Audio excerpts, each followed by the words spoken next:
Okey. InsyaAllah kita mulakan pertemuan kita pada petang ini, atau pagi lah bagi orang Jerman, dengan baca Ummul Furqan, Fatihah. Bismillahirrahmanirrahim. Bismillahirrahmanirrahim. Alhamdulillahirrahmanirrahim. Ar-Rahmanirrahim. Maliki yaumiddin. Iyyaka na'budu wa iyyaka nasta'in. Ihdinas siratal mustaqim. Shiratal ladzina an'amta 'alaihim ghairil maghdubi 'alaihim waladdallin. Amin. Alhamdulillah. Tsumma alhamdulillah. Nahmaduhu wa nasta'inu wa nastaghfiruh. Wa na'udzu billahi min syururi anfusina wa min sayyiati a'malina. Man yahdihillahu fala mudilla lahu wa man yudlil fala hadiya lahu.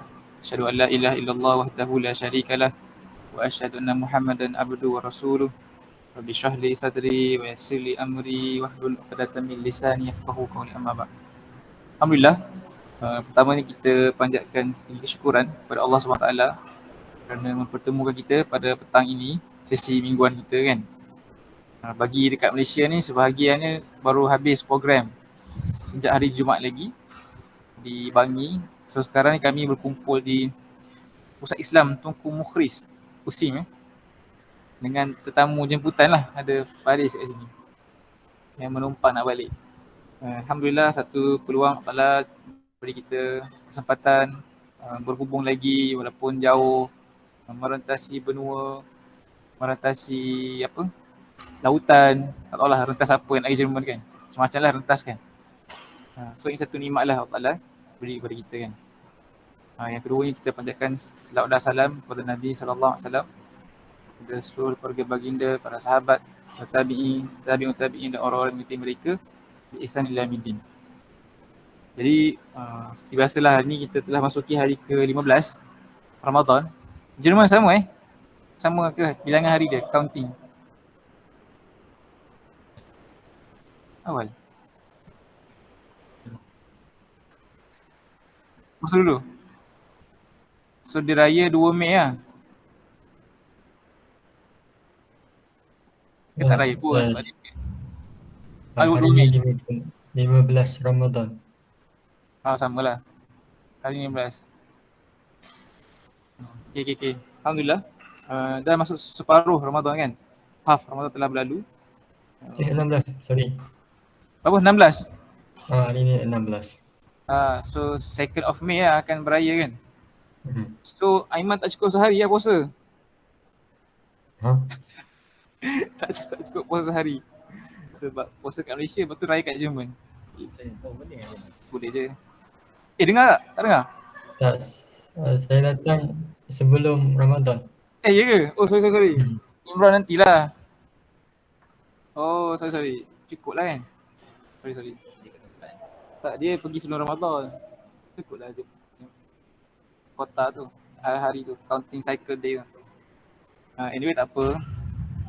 Cuma point lah, kita telah masuki separuh Ramadan.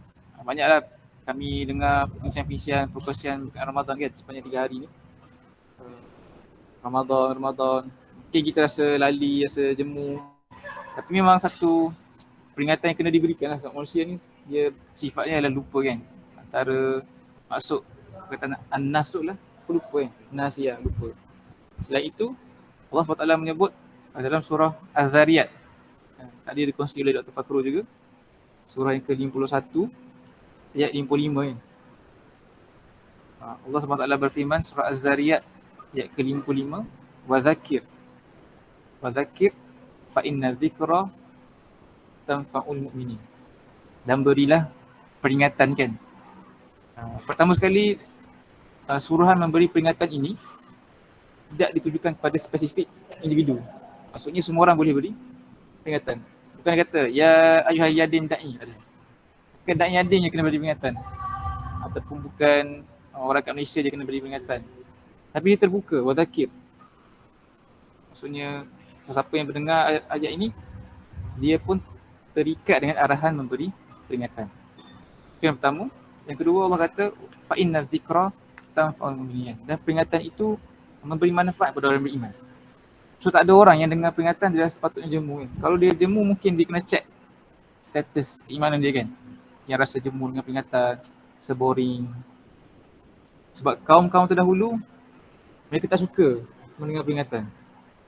Kalau kita boleh cari ayat Quran, mereka ni kaum-kaum yang tidak mensukai nasihat. Ada tak ayat Quran situ? Ilmu. Mereka tanya. Datang tak mengatakan. Okey. Tapi satu ayat Quran ni yang memang Nabi dia kata, kamu ni kaum yang membenci nasihat. Cuba tengok dalam surah Al-Fusilat ada. Dia page 2, 3, surah ke-41. Ada tak? Surah ke-41 kan? Sampai jumpa dulu. Cepat. Okay.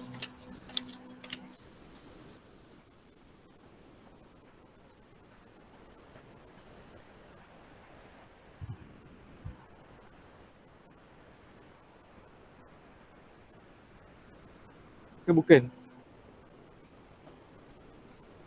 Bukan macam bukan Yang ni dia menjual kan peringatan dengan ni.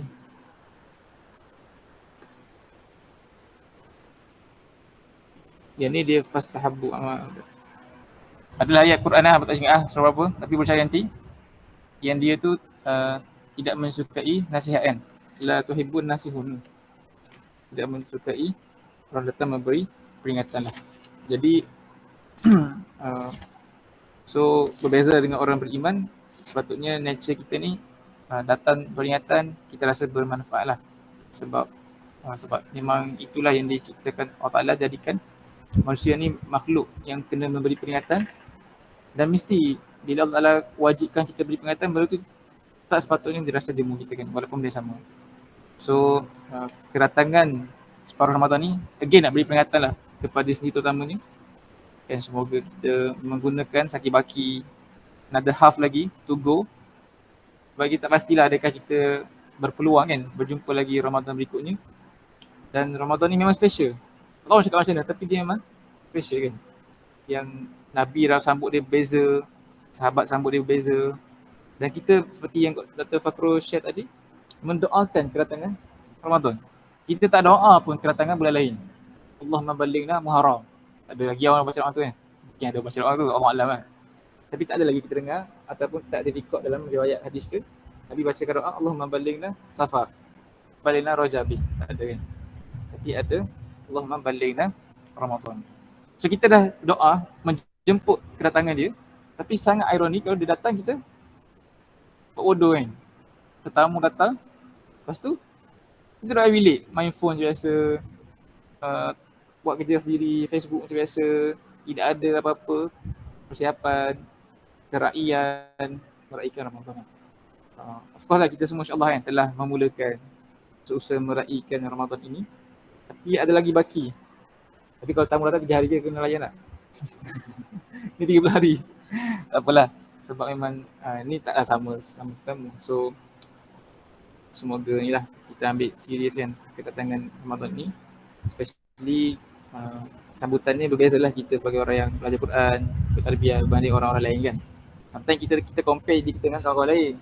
Kita bagus lah sebab kita dah macam lebih sikit pada orang kan. Sebab sebenarnya kalau dengar cerita tadi kan, yang orang Indo tu, tadi orang cerita lah kan, perkongsian daripada ustazah daripada Indonesia, macam mana orang-orang Indonesia ni meraihkan Ramadan kan. Bacaan satu hari satu juz tu adalah normal secara orang awam. So, orang awam di Indo tu baca satu hari satu juz. Memang betul. Pernah setahun tu viral, Baim Wong ni artis Indo. Mana kan? Artis kan?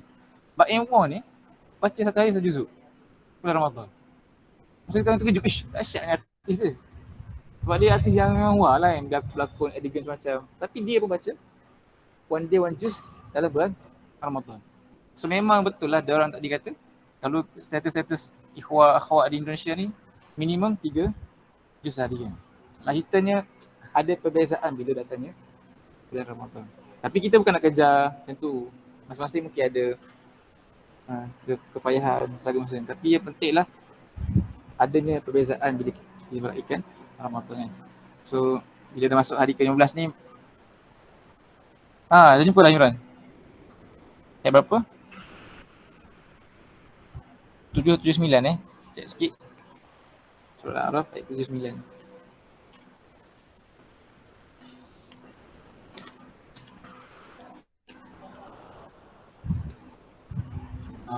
Masya Allah, betul. Walakin la tuhibbu an-nasihin. Bukan saja mereka tak suka nasihat, tapi tak suka pula orang yang pemberi nasihat.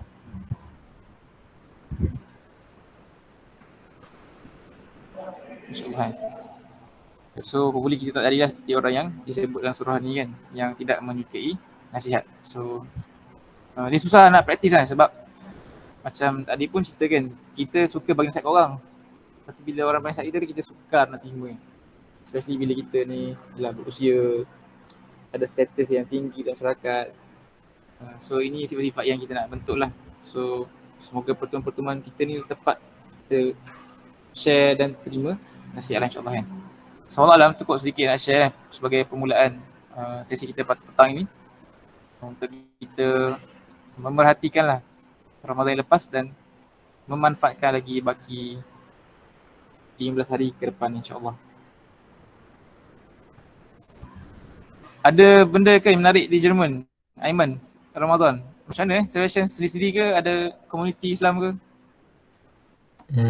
Ada. Ada lah.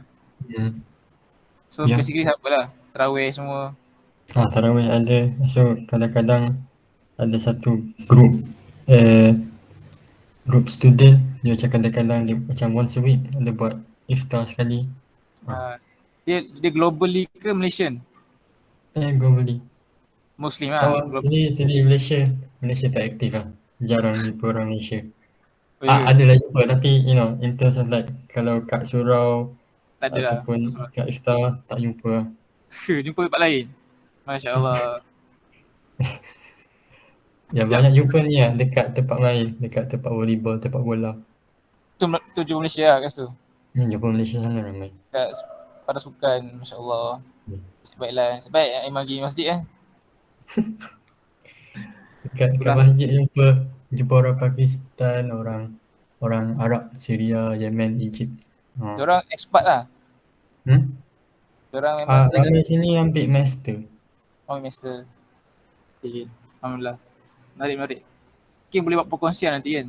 100 hari di Jerman dengan adik-adik JMI lah. Ala-ala Perdana Menteri buat report dekat 100 hari Perdana Menteri. boleh ni capture momen-momen tu, video ke gambar kan. Nanti kita buat sharing dengan junior insyaAllah. Anyway, seronoklah dengan cerita-cerita tu. Semoga semua orang sedang memeriahkan lah kan suasana masing-masing. Sebenarnya suasana paling penting untuk dimeriahkan bukan luar ni, tapi suasana lama nak kan. Macam mana kita secara peribadi merasai Ramadan tu. Santai ada orang datang masjid, dia being part of the crowd tu, tapi dia sendiri tak ada apa pun. Dia hanya datang memeriahkan adik kita tu, menambah bilangan orang je. Tapi di dalaman dia tu, dia tak rasa pun. Tak ada suasana kan. Yang penting lah kita dekat mana-mana pun, kalau tempat tu tak ada orang, tapi kalau kita secara peribadi menghidupkan sesuatu dalam diri kita kan, rasa dekat dengan Allah Ta'ala, sedang baca Quran, tanpa perlu ada suasana pun, tapi kita sendiri yang boleh mampu create tu, itulah yang sebaik-baiknya lah Ramadan kan, insyaAllah lah. Kita sama-sama lah usahakan. So mungkinlah kita tak lama petang ni, ada baki masa tak lama ni kan, sebelum asar dekat Jerman sekarang pukul 9:30 lebih kurang lah kan pagi kan. Tak ada khabar adik Ada teks ke Imran? Tak. Itulah. Okay, tengah ni jet lag. InsyaAllah kita nak terus tengok discussion surah An-Naba insyaAllah pada petang ini. Kalau Faris dengan Kiazah sekarang tak siapa? Discuss.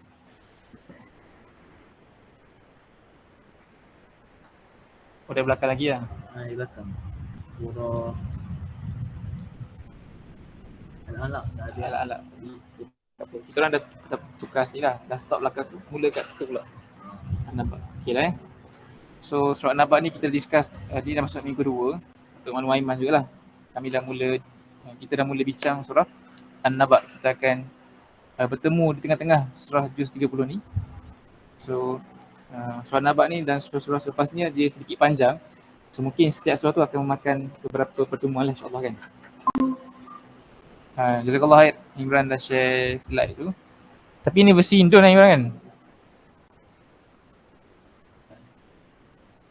Dia ada versi Melayu kalau Google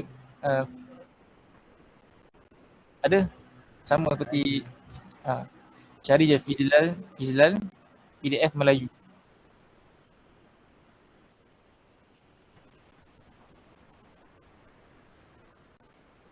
Okay, tak apa. Sebelum kita discuss, ni surah pertama dari segi susunan dan juz 30 kan. Kita discuss sebelum ini intro juz 30 ni. Apa kata dia apa? Ayat dia sifat apa? Ingat tak? Apa yang dia gambarkan ayat-ayat dia? Mengetuk-ngetuk kan. Ayat-ayat juz 30 ni seperti ketukan-ketukan yang bertubi-tubi. Ketukan-ketukan di dalam majlis tari menari kan. Sebab dia buat gambaran orang-orang sedang menari, tak sedar. Ketika itu datang ayat-ayat Quran ni yang mengetuk secara bertubi-tubi kan. So kalau nak praktis ayat ni, kita ketuk tu. Okay.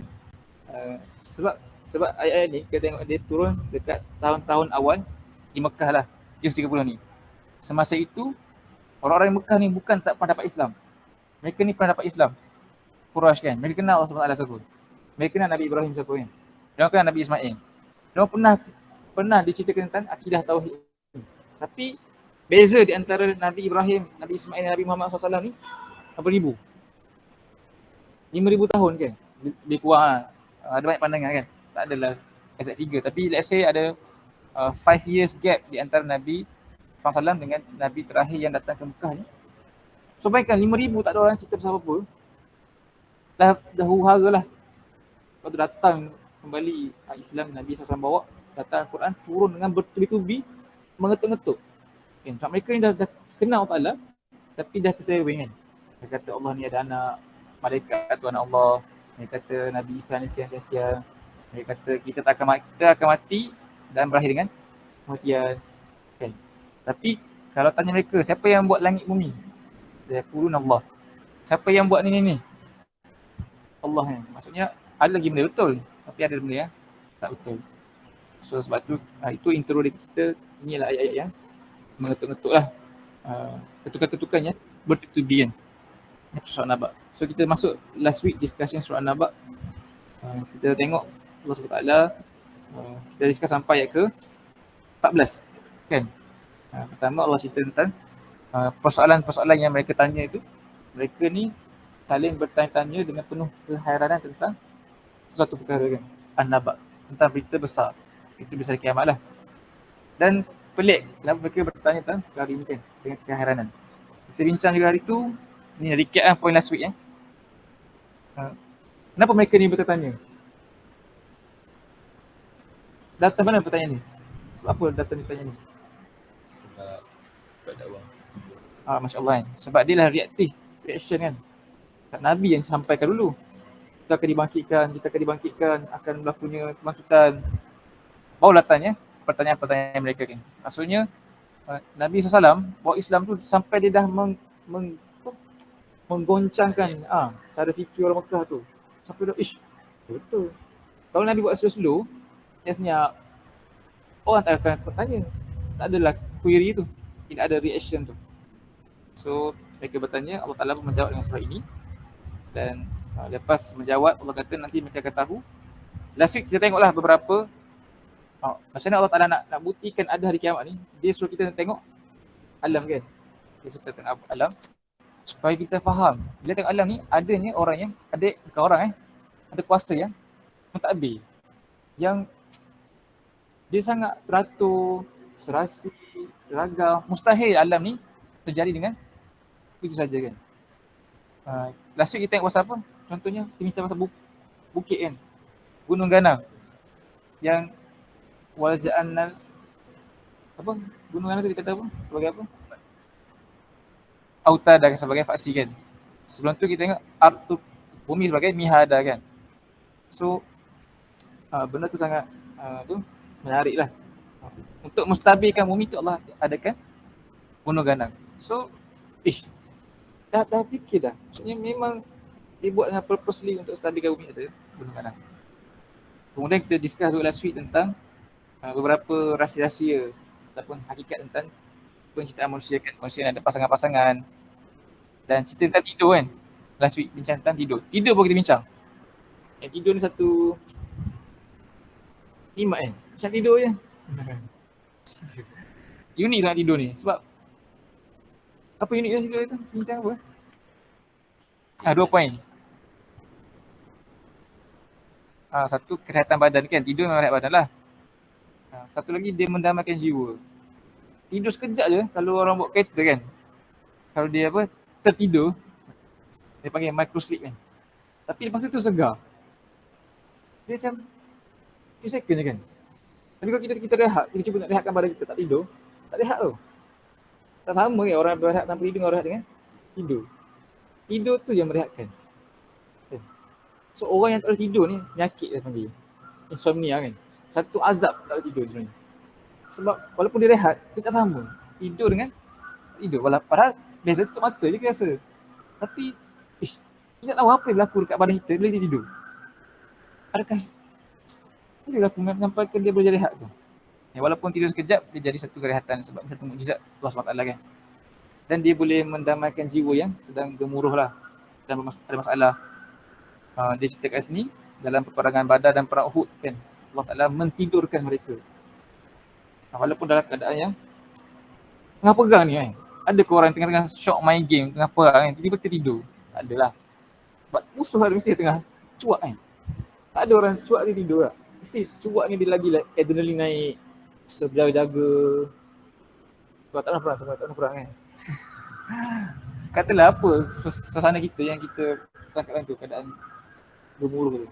Mungkin sukan kan. Tak ada orang tengah sukan, tengah lari-lari tu. Tidur je. Tapi Allah mentidurkan para sahabat Islam perang ni untuk memberikan mereka ni kedamaian jiwa lah. Itu antara rahsia tentang tidur. Jadi pada hari ini kita akan masuk sikit lah. InsyaAllah sambung sikit. Kita akan baca ayat 12 sampai 16. Lepas sampai sampailah ayat ke-20 kan. InsyaAllah. Mungkin sampai 16 cukup tak perlu lama-lama lah. Nampak dah ada sampai tidur lah kat sini. Ayolah. Baikkan. Was ada ke was tu? Ada ke? Dia sedia kat ni lah. Dekat stesen bas tadi. Stesen bas kan? Oh dalam train. Okay. Boleh seorang bacakan ayat 12 sampai 16? Silakan. Syazwan baca.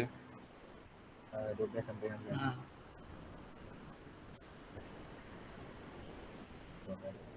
Kau pun kita banyak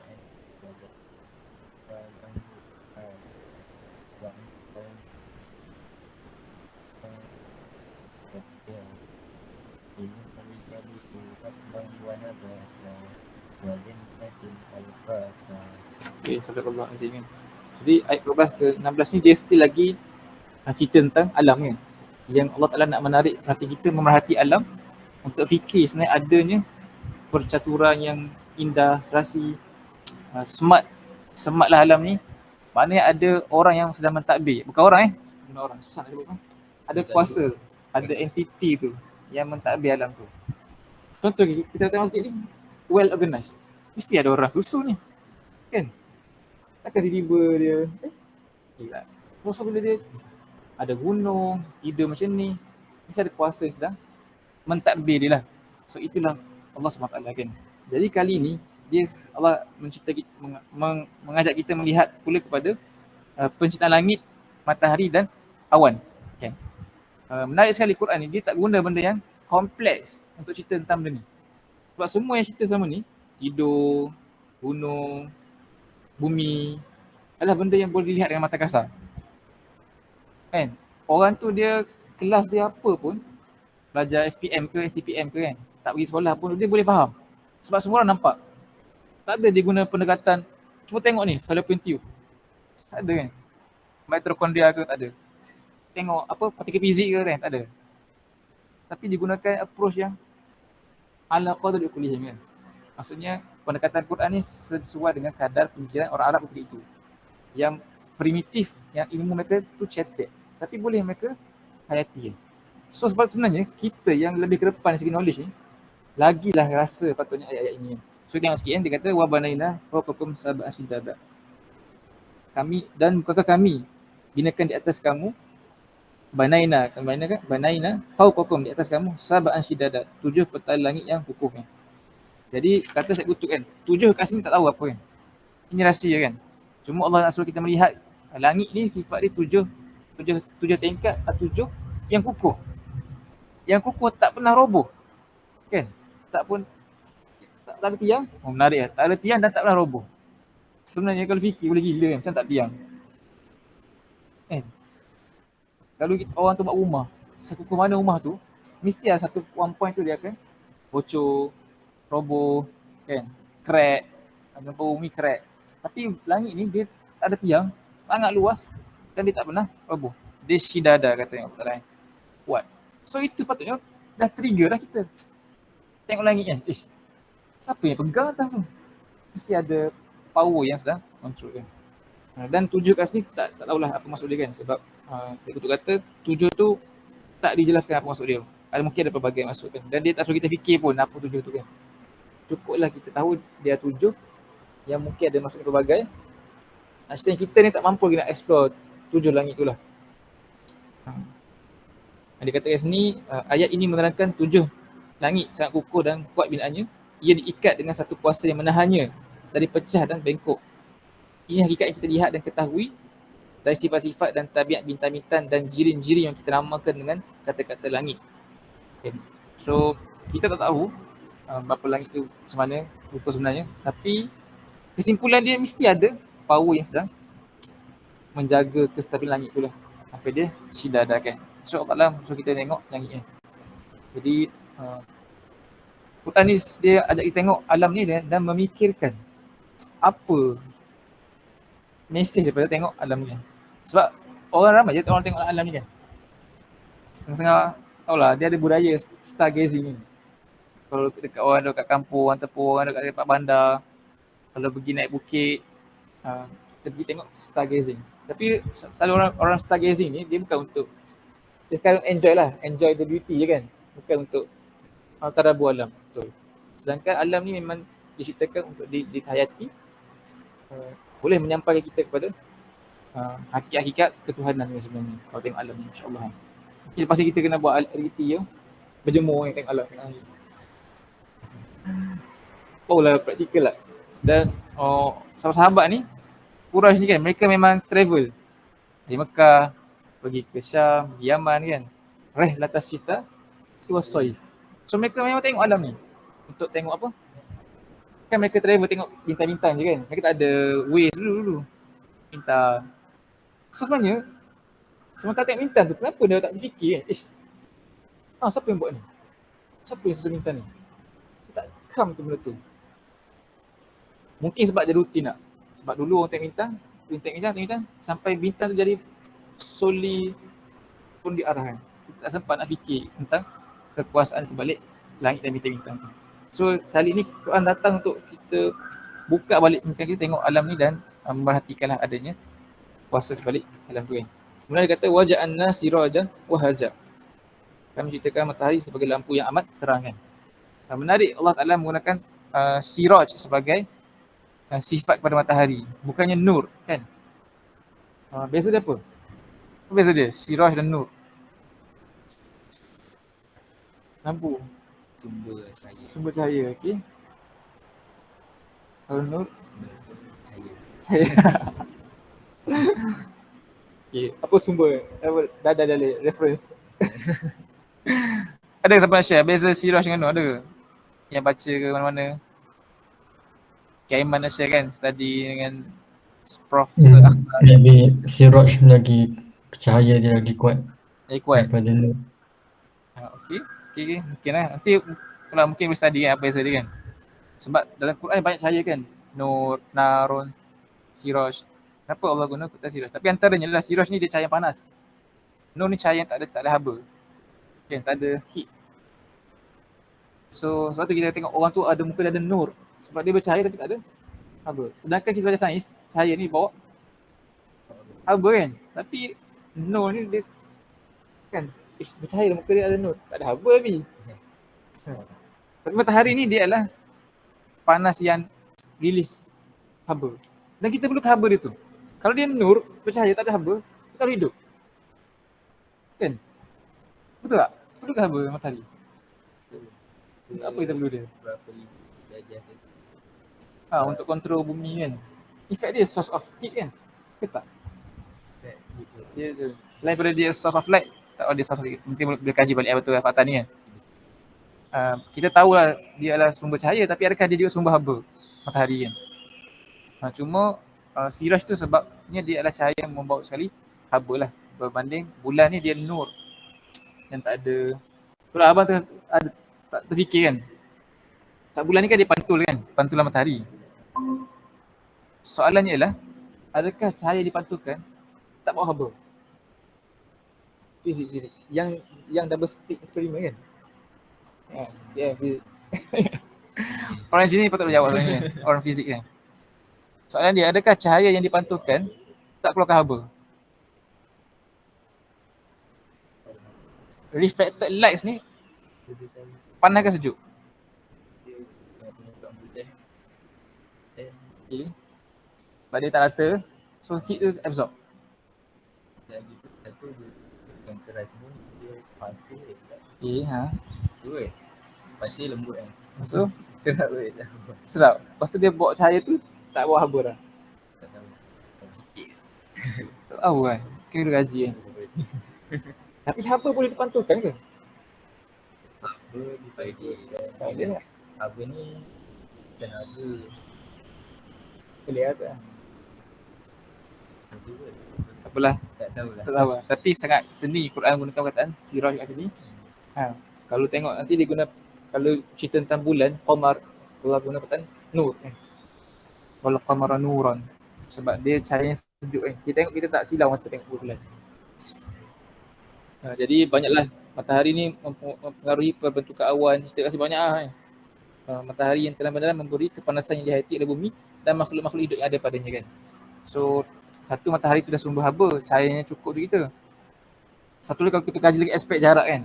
Yang ni mungkin tak dapat dihayati oleh orang Arab dulu. Tapi kita sekarang kita tahu kan. Jarak di antara matahari bumi tu memang at the right distance lah. Kalau kita ke depan sikit je, kita akan terbakar. Kalau belakang sikit je, sejuk sangat kan. So sikit je dia glitch tu, dia boleh effect seluruh alam ni kan, dunia bumi ni. Jadi siapa yang atur semua ni? Mesti ada kuasa lah. Yang ke 14 ayat dia kata, wa anzalna minal mu'sirati ma'an thajjaja kan. Dan bukankah kami turunkan dari awan-awan pemerah itu air hujan yang lebat. Masya-Allah, dia guna menarik lah, dia terjemahan dia kata kami turunkan dari awan-awan pemerah. Sebab al-mu'sirat ni datang tentang asir. Kan, mu'sirat datang tentang asir. Asir ni maksudnya jus. Kan. Asri masa kan, al-asri.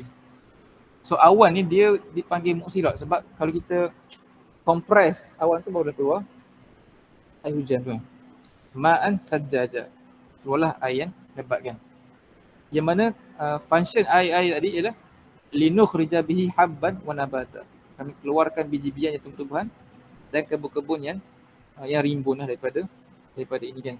So dia kata, siapakah yang memerahkan awan-awan itu? Mungkin angin dan mungkin pula pelepasan arus elektrik di lapisan-lapisan utara. Tapi sebalik itu semua ialah tangan kudrat Allah yang meletakkan kuasa-kuasa itu dalam ini kan. So bila hujan turun, sains akan katalah ini sebab elektrolit ke benda kan, awan bertembung ke langgar. Tapi sebenarnya ialah turun hujan tu dengan kuasa Allah SWT kan. In fact Allah Ta'ala dah rancang dah berapa kadar hujan turun, dekat mana dia turun kan. Biqadarin. Setiap turun hujan tu dengan kadar-kadar yang telah pun ditetapkan oleh Allah SWT. Manusia boleh ukur kadar taburan hujan kan, derajat geografi tu. Dekat Malaysia ni paling kering mana? Pergilah, dia buat. Pergilah paling basah Paling banyak hujan kat mana? Kat timur kat bawah. Tapi tepat ke tak kiraan tu? Macam mana kira? Anggaran je kan? Macam mana orang kira kadar hujan? Satu banjir tak? Tu lah. Tak sama kan? Kita tengok banjir Shah Alam itu contohnya. Tapi manusia tak boleh kira kadar hujan. Tapi dalam kadar hujan dalam pengetahuan Allah SWT. So sangat hebat lah. So Allah turunkan awan ni, daripada awan ini yang boleh perah ni, air hujan yang turun. Function air hujan antaranya linukhrija bihi habban wa nabata wa jannatin alfafah kan. So benda ni sangat boleh dilihat oleh orang Arab kan. Sebab dia pasti dia bila hujan turun jarang-jarang, dia appreciate sangat turun hujan ni kan. Dia akan beri kehidupan, bekalan air. Kita tak appreciate sebab kita ada air kan. Kita tak memerhatikan pokok-pokok tumbuh ni. Sebab pokok banyak sangat. Tapi kalau pokok kat tempat tu dia gersang, dia satu pokok kan. So dia akan jadi very obvious lah pada orang Arab kan. So bila Quran cerita benda ni, dia men-trigger mereka fikir, lah. Sebenarnya secara halus orang cerita, Allah boleh tumbuhkan biji-biji ni, benih-benih ni dengan air hujan. Boleh sebenarnya Allah Ta'ala nak menghidupkan semula manusia kan, yang telah mati. Sebab ini benda yang mereka ragui dan mereka tak beriman kan. Itu kebangkitan selepas kematian lah. So kat sini lah. Alam bawah punya penciptanya dan sebalik alam ini pula terdapat takbir, perencanaan dan penyusunan ilahi yang rapi. Hakikat-hakikat dan pandangan-pandangan yang teratur dan mikir rupa dan ini itu penciptaan bumi ni. Sedang ni yang penciptaan ada sama banyak ni. Kita semua penjelasan yang teratur ini membayangkan adanya perencanaan dan penyelarasan yang amat halus. Ada yang takbir dan perencanaan ilahi yang amat rapi dan wujudnya Allah Maha Pencipta, Maha Bijaksana dan Maha Berkuasa sampai menyentuh hati kita dengan sentuhan-sentuhan yang menyedarkan kita terhadap adanya tujuan dan matlamat sebalik hidup ini semua. Okay, kan? So bila kita tengok alam-alam ni satu benda kita belajar kan. Selain daripada kita belajar yang alam ini merupakan manifestasi adanya kuasa yang menyusun atur, satu benda kita belajar ialah setiap alam-alam ni ada ada function dia. Kan? Dia bukan satu disusun macam tu. And purposely ada purpose kenapa disusun macam tu. Maksudnya alam ada tujuan. Takkan manusia ni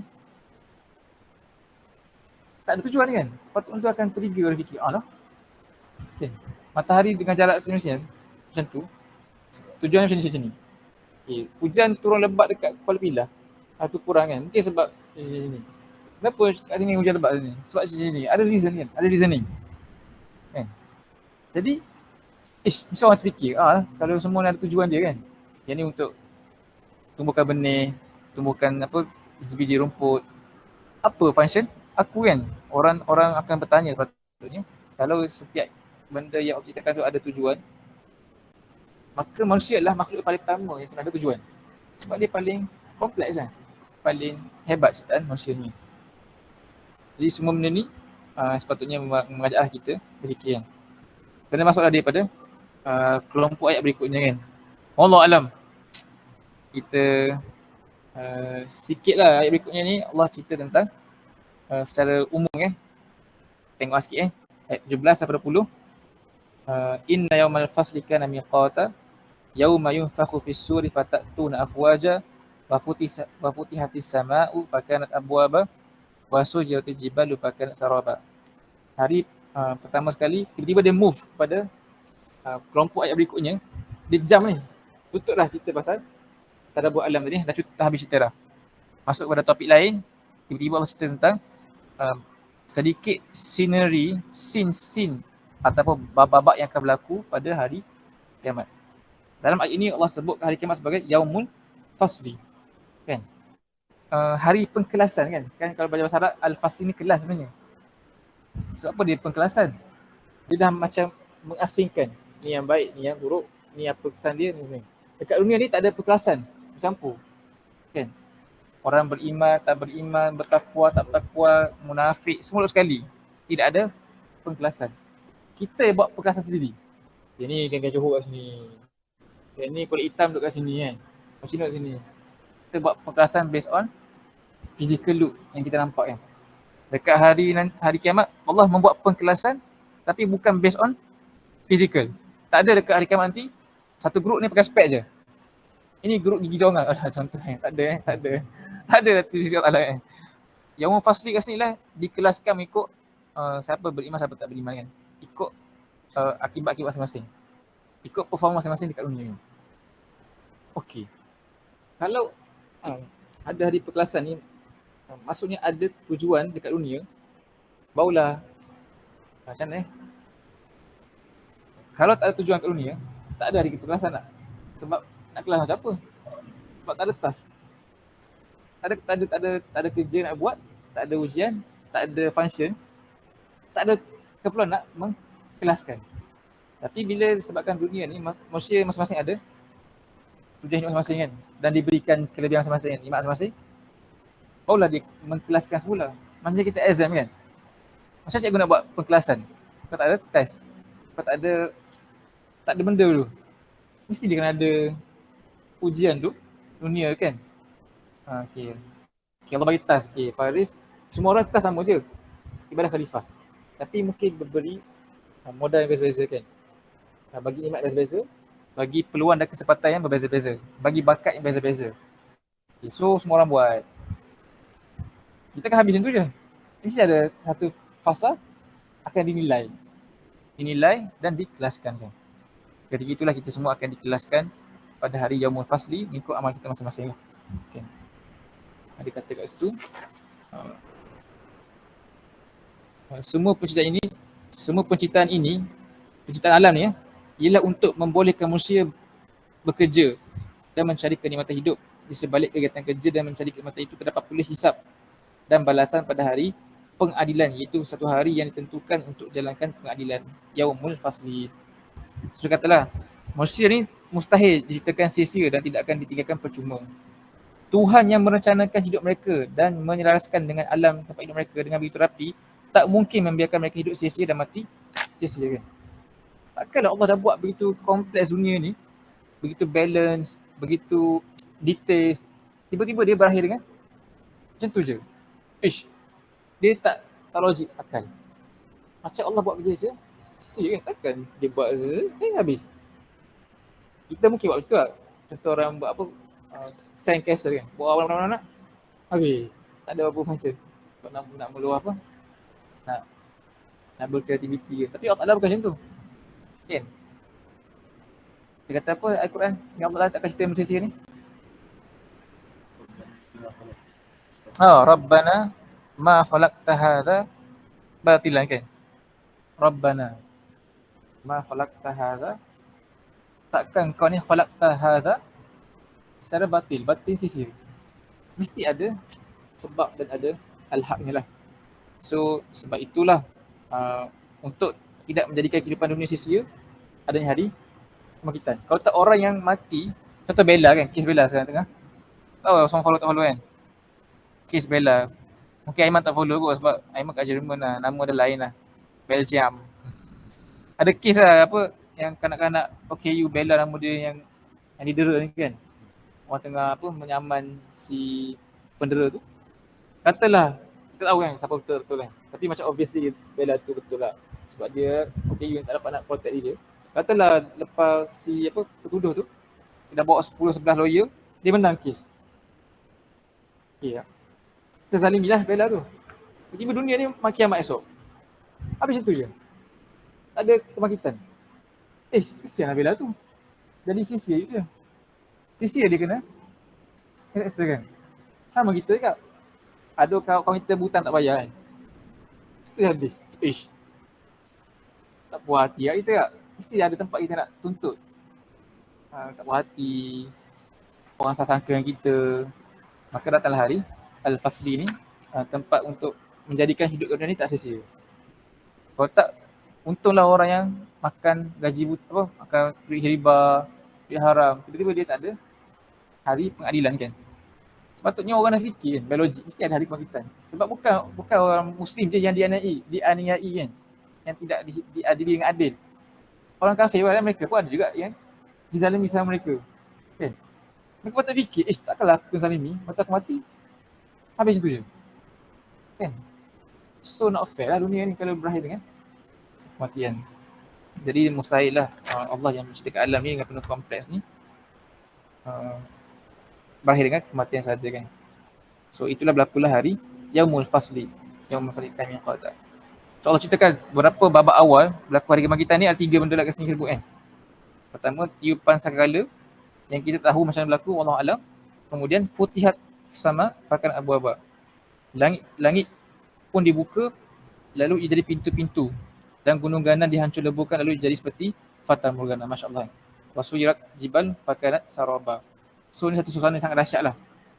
Langit yang tak pernah gugur, tak pernah kita nampak keretakan floor kat mana, flawless lah langit ni kan. Tiba-tiba terbuka pintu-pintu dia kan. Kata kenapa buka pintu ni sebab nak gugurkan bintang-bintang, nak hancurkan langit-langit ni kan. So ketika itu kuasa-kuasa yang menjaga langit ni ataupun formula-formula binaan-binaan yang menjaga langit tu dia stop. Kan ada alam tu dah stop lah. Tak bekerja dah. Alam tak bekerja dah. Sebab alam ni bekerja ikut Allah Ta'ala kan. So dah stop macam semua runtuh kan. Kita pun tak boleh imagine sebab tak pernah berlaku pasal macam ni. Tapi sangat mendebarkan lah. Hari tu kan Malaysia kan kena apa? Kena waktu gempa bumi tu. Kan viral kan kat Putrajaya masa getaran. Tahu tak? Caklah masa kan. Soalan pun rasa juga. Masa tu dekat abang kat office tingkat 10 tu dengan meeting. Ish, cuak gila. Macam mati lah. Macam ni bangunan yang tingkat bangunan tu bangunan office 20 tingkat. Kita kat tingkat 10. Memang rasa sangat. Itu ini kalau dah ada bayangan. Kalau habis dah. Tak tahulah syahid ke tak kan. Kalau tu kan dengar. Dia berlaku kat Indon kan. Tapi sampai ke Malaysia 68 je.